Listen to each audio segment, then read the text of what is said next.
भले ही हम बड़े शान से कहते हैं कि इंसान सामाजिक जीव होता है, लेकिन बढ़ते अलगाववाद और न्यूक्लियर फैमिली का जो कॉन्सेप्ट इंसानों ने इंट्रोड्यूस कर डाला है, वो इंसानों के सामाजिक जीव होने के नाम पर बड़ा धब्बा है। वहीं दूसरी ओर कई जानवर ऐसे होते हैं जो सच में सोशल होने के कॉन्सेप्ट को प्रैक्टिस करते हैं और पूरी फैमिली के लिए जान देते हैं। ऐसे ही सोशल एनिमल्स में एक बड़ा नाम शेर का होता है, जो अपनी फैमिली और प्राइड के साथ बड़े स्वाभिमान और शानो शौकत के साथ रहता है। लेकिन क्या आप जानते हैं कि शेरों को भी एक्साइल यानी कि प्राइड से निकाला जाता है? जी हाँ, सही सुना आपने।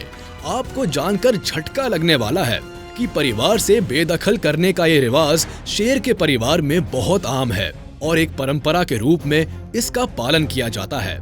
आज के इस वीडियो में हम इन्हीं मजबूर शेरों के बारे में बात करने वाले हैं, जिन्हें बिना किसी वजह के देश निकाला दे दिया जाता है। हम आज जानने की कोशिश करेंगे कि परिवार के द्वारा धक्का देकर बाहर निकाल दिए जाने के बाद आखिर ये शेर कैसे अपने सर्वाइवल को मैनेज करते हैं। तो चलिए शुरू करते हैं ये मजेदार वीडियो। आप बस अपनी सीट से चिपक कर बैठ जाइए और देखते रहिए ये वीडियो आखिरी तक। कैट फैमिली में केवल शेर ही ऐसा जानवर है जो परिवार बनाकर रहता है और इसके परिवार को हम इंसान प्राइड कहते हैं। बाकी के सारे जानवर, फिर चाहे वो बाघ हो, चीता हो या तेंदुआ, अकेला रहना और अकेले ही शिकार करना पसंद करते हैं। ये सारे जानवर बस मीटिंग के दौरान साथ रहते हैं और फीमेल्स भी बच्चों को पाल पोस कर बड़ा कर देने के बाद इनके पास से दूर चली जाती है। मगर शेर के केस में ऐसा नहीं होता। शेर परिवार में रहते हैं और अक्सर झुंड में ही हमला करते हैं। इससे पहले कि हम शेर की प्राइड के रूल्स को समझे, हमें पहले उनका फैमिली स्ट्रक्चर और हर सदस्य के रोल्स और रिस्पॉन्सिबिलिटीज को समझना होगा। जंगल का लगभग सारा हिस्सा अलग अलग टेरिटरीज में बटा होता है और हर टेरिटरी में शेर की कोई एक ही प्राइड रह सकती है। एक टेरिटरी का शेर दूसरी टेरिटरी में नहीं जा सकता। अगर गया तो उसे वहाँ की प्राइड के मुखिया से मुकाबला करना पड़ता है। यूँ समझिए कि जंगल में अलग अलग राज्य होते हैं और उन राज्यों पर एक शेर के परिवार का राज होता है और अगर सीमा समझौते का उल्लंघन किया गया तो युद्ध छिड़ जाता है। शेर की एक प्राइड में ज्यादातर एक ही मेल शेर होता है और 5 से 6 फीमेल्स यानी शेरनियां होती है। कभी कभी बड़ी प्राइड भी होती है जिसमें ज्यादा से ज्यादा 3 शेर और दर्जन भर शेरनियां होती है। इन जवान शेरों के अलावा बच्चे भी होते हैं जिन्हें सारी शेरनियां मिलकर पालती है। अब हम बात करते हैं प्राइड के हर सदस्य के रोल्स और रिस्पॉन्सिबिलिटीज के बारे में। झबराले बालों वाला ये शेर अपने कबीले यानी कि प्राइड का सरदार है और इसका काम है परिवार की रक्षा करना। अब रक्षा मंत्रालय का काम इस शेर ने ले लिया, लेकिन इसके अलावा विदेश मंत्रालय भी इसी शेर के जिम्मे होता है। यानी अपनी फैमिली के साथ साथ अपनी टेरिटरी की सुरक्षा की जिम्मेदारी भी इसी के मजबूत कंधों पर होती है। इसके होते हुए किसी और प्राइड का शेर इसके राज्य में प्रवेश नहीं कर सकता और ये है इस कबीले की सरदारनियां। इनका काम है घर संभालना, बच्चों की देखभाल करना, उन्हें ट्रेन करना और उन्हें जंगल का फेरोशियस किंग या क्वीन बनाना। हम इंसानों के बीच भी ज्यादातर परिवारों में इसी तरह से जिम्मेदारियां बटी हुई है, मगर यहाँ शेर का परिवार एक जगह पर अलग हो जाता है। कमाने की जिम्मेदारी यहाँ शेर नहीं बल्कि शेरनी की होती है। कमाने से यहाँ मेरा मतलब शिकार करने से है। जी हाँ, ज्यादातर वक्त शेरनियां ही शिकार ढूंढती है, उसे पकड़ने की प्लानिंग करती है और झुंड में उस पर हमला करके अपने परिवार के लिए खाने की व्यवस्था करती है। आप सोच रहे होंगे कि फिर शेर क्या करता है? मेन काम तो खाना ढूंढना और बच्चे पालना ही है। आप बिल्कुल सही सोच रहे हैं। शेर कुछ नहीं करता, ये सिर्फ आराम करता है और शेरनियों द्वारा किए गए शिकार का मजा लूटता है।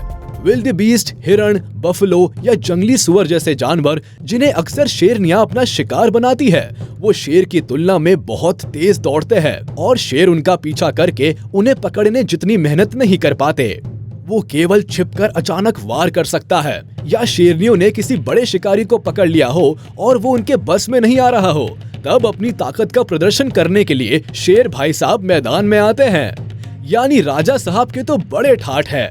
सिर्फ सुरक्षा देने के नाम पर शेर शेरनियों से अपनी खूब सेवा करवाता है।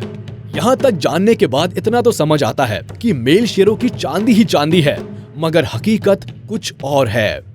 एक प्राइड में शेर तो केवल एक ही होता है, या बहुत से बहुत 3, तो फिर मन में सवाल उठना तो लाजमी है कि बाकी शेरों का क्या होता है, वो कहाँ जाते हैं, क्या करते हैं। दरअसल यही प्राइड का सबसे क्रूर नियम लागू होता है, देश निकाला। यानी एक शेर का बच्चा एक प्राइड का हिस्सा तभी तक होता है जब तक वो बड़ा नहीं हो जाता। उसके बाद उसे प्राइड से निकाल दिया जाता है। यानी अब अपने सर्वाइवल के लिए उसे खुद ही जद्दोजहद करनी पड़ेगी।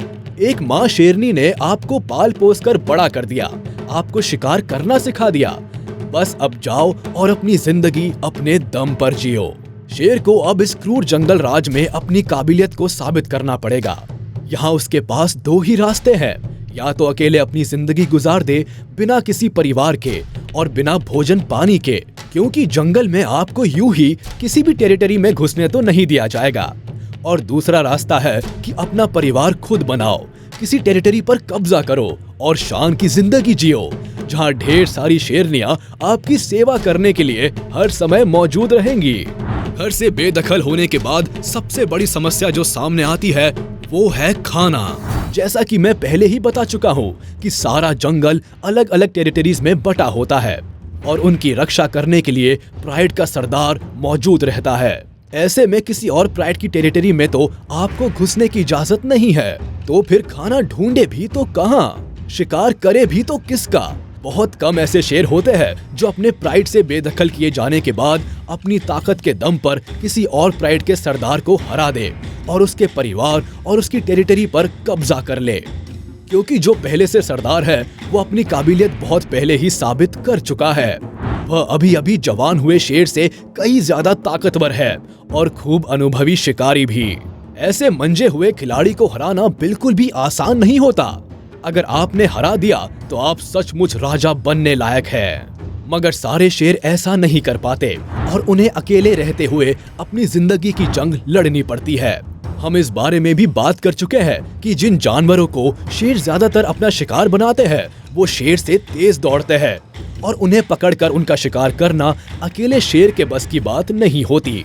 और अगर किसी तरह पकड़ भी ले तो उसे हरा पाना भी एक बहुत बड़ा चैलेंज है।